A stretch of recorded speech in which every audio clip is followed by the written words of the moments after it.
በፍጹም ይህንን ቴክስት ከስልካችን ውስጥ መደለት የለብንም።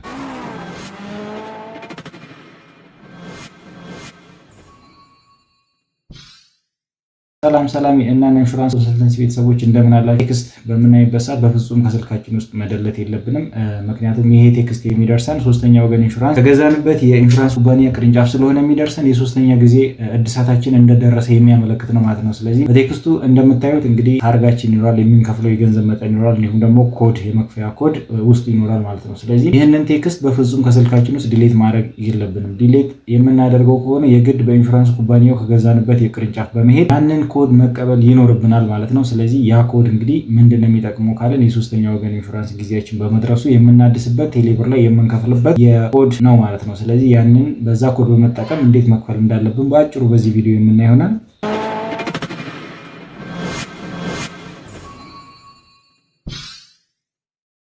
ሎጊን ካደረግን በኋላ ፔመንት የምትለው ሴክሽን ጋር እንገባና በአማርኛ ከሆነ ቴሌብር አፕሊኬሽናችን ዝቅ ስክሮል ወደ ታች ስናደርግ ሶስተኛ ወገን ኢንሹራንስ የሚል አለ። ከዛ በኋላ የተሰጠንን ሪፈረንስ ቁጥር እንጽፋለን። እሱን ከጻፍን በኋላ ምን ያመጣልናል? ክፍያውን ከቫት በፊት ያለውን ክፍያ ያሳየናል። ቀጣይ እንለዋለን። እዚህ ጋር ምንም አይነት ብር አናስገባም።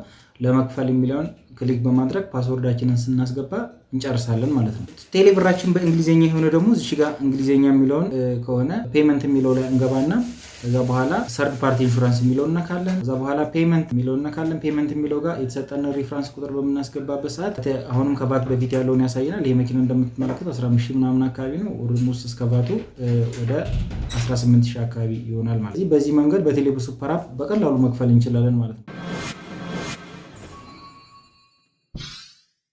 ብለን እንደውላለን። ከዛ በኋላ አንድ ጊዜ ኔክስት እንልና ዝርዝር ያመጣልናል። ተጨማሪ አሁንም ሁለት ጊዜ ኔክስት ብለን 8 ቁጥር እስኪመጣልን ድረስ ፔቢስ ቴሌብር የሚለውን 8 ቁጥር ሊክ እናደርግለታለን። ከዛ በኋላ አሁን ኔክስት እንላለን። 9 ቁጥር ላይ ሄደን ፔመንት ፎር ዘ ገቨርንመንት ሰርቪስ የሚለውን እንነካለን።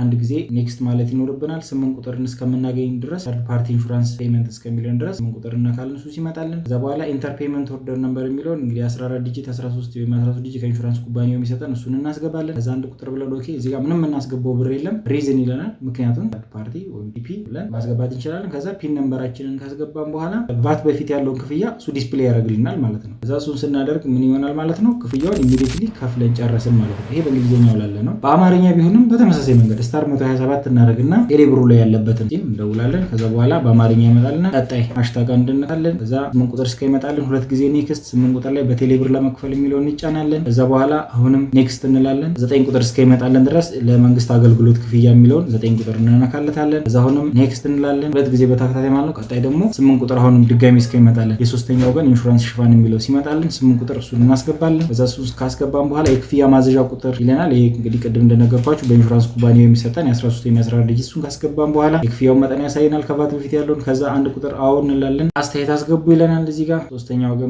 ሰርድ ፓርቲ ብለን መጻፍ እንችላለን። እሱን ከጻፍን በኋላ የሚስጥር ቁጥር አስገቡ ይለናል። እዚህ ጋር የሚስጥር ቁጥራችንን ስናስገባ ከፈልን ማለት ነው።